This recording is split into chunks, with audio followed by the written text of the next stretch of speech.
नवाज शरीफ ने 4 साल खुद साख्ता जलावतनी के बाद वतन वापस आकर एक नई सियासी इनिंग्स का आगाज किया और मीनार पाकिस्तान जलसे में अपने खिताब में कई इशारे दिए।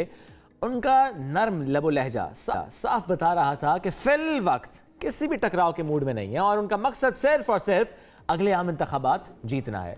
मगर क्या वो मतलूबा तादाद में कारकुनान को जमा कर पाए और क्या वो एक बार फिर इक़्तिदार के ऐवानों में दाखिल हो पाएंगे? इस पर बात कर लेते हैं सीनियर सहाफ़ी तज्ज़ियाकार मुजीबुर रहमान शामी साहब। बहुत शुक्रिया, आपने वक्त दिया। शामी साहब, नवाज शरीफ साहब का जलसा कितना कामयाब रहा? कारकुनान की शिरकत नून लीग के दावों के मुताबिक नजर आई आपको?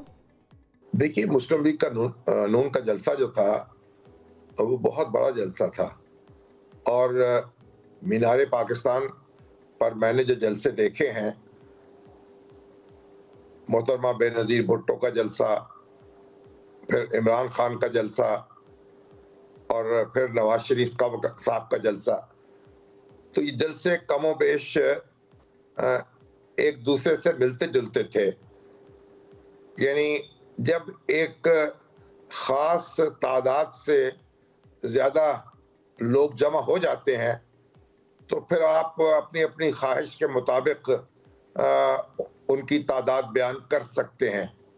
तो बहरहाल एक बहुत बड़ा जलसा था और इसमें कोई शक नहीं है और पूरे जोशो खरोश से लोग जो थे उसमें शरीक थे।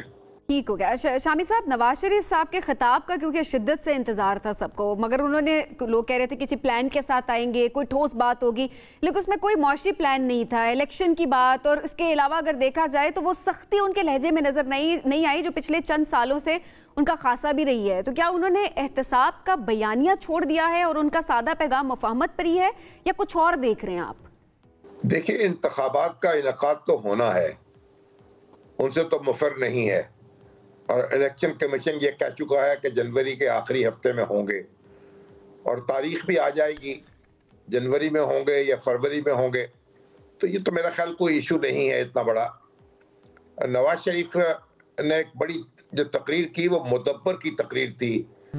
एक पाकिस्तानी सियासत को एक नया मोड़ दिया उन्होंने और ये जो ओए तोए की सियासत, दुश्मनान की सियासत, अल्जाम की सियासत, लोगों को तकसीम करने की सियासत, एक दूसरे से लड़ाने की सियासत, एक दूसरे को ज़ेर करने की सियासत, एक दूसरे को नीचा दिखाने की सियासत, मैं ख्याल सबसे ऊपर उठ के बात की उन्होंने और उन्होंने कौम को मुत्तहिद होने की तलकीन की और मुस्तक़बिल की नवीद भी सुनाई कि हम आगे बढ़ेंगे और अदारों को भी ये कहा कि अदारे हों या सुतून हों या जमातें हों, सबको एक होकर चलना पड़ेगा और आईन के दायरे में रहना होगा।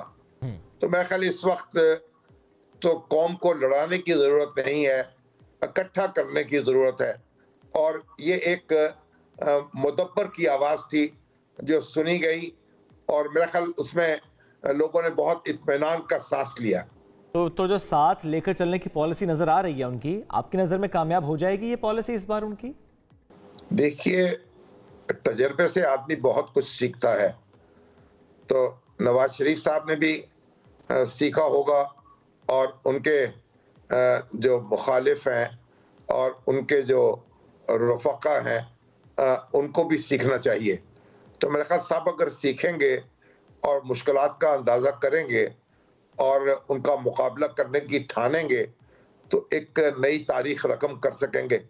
पाकिस्तान को ज़रूरत है कि आज उसे एक साफ सुथरी सियासत दी जाए, वादे लाहे अमल का ऐलान किया जाए, लोगों को आगे बढ़ने की तलकीन की जाए, आपस में उलझा ना जाए, अपनी तवानाइयाँ जमा की जाएं और मुल्क को इस दलदल से निकाला जाए जिसमें वो फंस चुका है। शामी साहब, यहाँ पे मैं जरूर समझना चाहूंगी कि सबको साथ लेकर चलने का क्या मतलब है? क्या सब पार्टियों को साथ लेकर चलेंगे? नहीं, जब इंतखाबात होंगे हर एक को मौका मिलना चाहिए अपनी बात कहने का, अपना पैगाम लोगों तक पहुंचाने का और एक फेयर प्ले होना चाहिए और हर एक की बात सुनी जानी चाहिए और फिर लोग जिसको चाहें वोट दें, उनकी राय का एहतराम होना चाहिए। तो सबको साथ लेने का ये मतलब तो नहीं है कि सब एक ही प्लेटफॉर्म पर इकट्ठे हो जाएंगे। वो आपस में इंतखाब लड़ सकते हैं, एक दूसरे का मुकाबला कर सकते हैं, लेकिन जाहिर है कि क़वाइद और ज़वाबित के अंदर रहते हुए, एक ज़ाब्ता अखलाक के अंदर रहते हुए, जिस तरह पूरी दुनिया में इंतखाबात लड़े जाते हैं, उसी तरह के इंतखाबात पाकिस्तान में लड़े जाने चाहिए। तो हमें पानीपत की लड़ाई नहीं लड़नी है, कोई कुफर और इस्लाम की जंग नहीं लड़नी है। ये खूब से खूब तर की तलाश है और उसी लिए इंतखाबात होते हैं। फिर लोग जिनको चाहें उनको अपने सराखों पे बैठाएं, इख्तियार उनको सौंप दें। शामिर साहब, चूंकि कहा जा रहा है ना इस दफ़ा स्पेशली नाक़दीन की तरफ से कि project fourth time prime minister चल रहा है इस वक्त, आपकी नज़र में क्या वाकई ऐसा है या कि शहबाज शरीफ साहब भी उम्मीदवार हो सकते हैं इस इलेक्शन में वज़ीर आज़म के? देखिए, मुस्लिम लीग नून में एक नई जान तो पड़ गई है और नवाज शरीफ साहब जो है उनमें ये सलाहियत भी है कि वो वसीतर इत्तेहाद बना सकते हैं, एक कोलिशन बना सकते हैं। उन पर सियासी जमातें जो हैं उनकी बड़ी तादाद को भरोसा है, उनके साथ काम कर चुकी हैं। तो अब जिसको वो चाहेंगे वो वजीर आज़म बन जाएगा। अगर खुद चाहेंगे तो खुद बन जाएंगे और शहबाज शरीफ साहब को बनाना चाहेंगे तो शहबाज शरीफ साहब बन जाएंगे।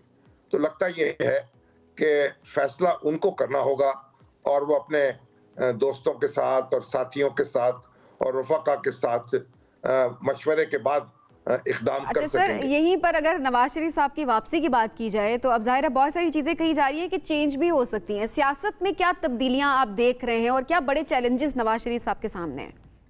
देखिए, नवाज शरीफ साहब के वापस आने थे सियासत में एक ये मुस्बत तब्दीली तो आई है कि मुस्लिम लीग नून का जो हल्का है वो उसके हौसले जवान हुए हैं, एक नई लहर पैदा हुई है और उसके नतीजे में मुल्की सियासत जो है उसकी रौनक में इजाफा हुआ है। और ये जाहिर है कि कोई ऐसा नहीं है कि आसानी के साथ हर चीज जो है उससे गुजर जाएंगे। एक मुकाबला आपने कहा ना हर चीज आसानी से गुजर जाएगी, जरा मुश्किल नजर आता है। वो जो 9 निकाती एजेंडा दिया है नवाज शरीफ साहब ने, आसानी से हो जाएगा ये अमल दरामद इस पर? आसान तो कोई काम भी नहीं होता, आसान बनाना पड़ता है, जान लड़ानी पड़ती है, कोशिश करनी पड़ती है। अगर आसान काम हो तो फिर हर शख्स खुद कर ले, फिर किसी बड़े लीडर की जरूरत ना रहे। फिर लोग नवाज शरीफ की तरफ क्यों देखे और किसी दूसरे लीडर की तरफ क्यों देखे, कोई इमरान खान की तरफ क्यों देखे, किसी और की तलाश क्यों करे। तो लीडर हैं जो कौम में तवानाई भरते हैं, आगे बढ़ने का हौसला पैदा करते हैं और मुश्किलात को आसान बनाते हैं। लेकिन साहब, वहीं पर नवाज शरीफ साहब को जो प्रोटोकॉल दिया गया है, सरकारी प्रोटोकॉल, उस पर भी जाहिर है बहुत सारे एतराजात भी उठ रहे हैं। ये प्रोटोकॉल किस चीज की तरफ इशारा करता है? क्या वाकई कोई सीक्रेट डील हो गई है? मुझे तो कोई खास प्रोटोकॉल नजर नहीं आया। उनका एहतराम जरूर किया गया है और एहतराम किया जाना चाहिए। और वह साबिक वजीर आजम हैं और बड़े सियासतदान हैं। इस वक्त मेरा ख्याल पाकिस्तान के जो सीनियर तरीन सियासतदान उनको कहा जा सकता है।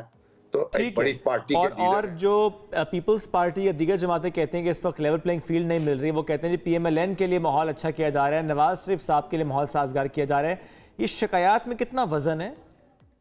देखिए, अभी तो इंतखाबी अमल का आगाज नहीं हुआ। जब इंतखाबी मुहिम चलेगी, इंतखाबी अमल का आगाज होगा तो फिर उनकी शिकायत जो है वो भी सुनी जाएंगी।